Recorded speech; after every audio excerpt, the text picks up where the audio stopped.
ask Pono if she's about her union break, if she can come back and join us. We'll take you to the island of Kauaʻi, a song written by a very good friend of ours.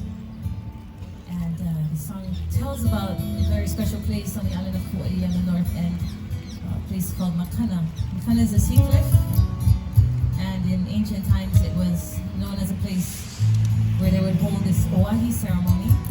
And that was a ceremony in which the young men in the area, in the district, would have a race. And they would race up the side of this cliff. When they got to the top, they would bundle together sticks and brush and set them on fire, go to the edge of the cliff and throw them out to sea.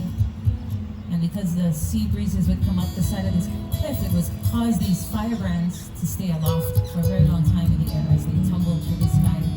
They said sometimes they could fly out as far as a half a mile. And so they would do this, and while they were doing this, people would gather below on the ocean. They would either come by canoe or swim out, and they would try and catch these firebrands as they fell from the sky. And it was said that you were truly skilled if you could catch one before it hit the water and extinguished. And if you did so, then you would brand yourself with this to show your skill. So my good friend David Forrest, he compares this ceremony to falling in love in this song. And he says in the song, when you see the one that you love for the first time, it's like seeing these showers of sparks in the sky.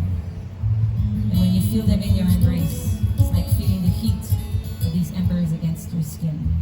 And so we'll take you now to Makana, along with Pono's help. Peʻahi o Makana.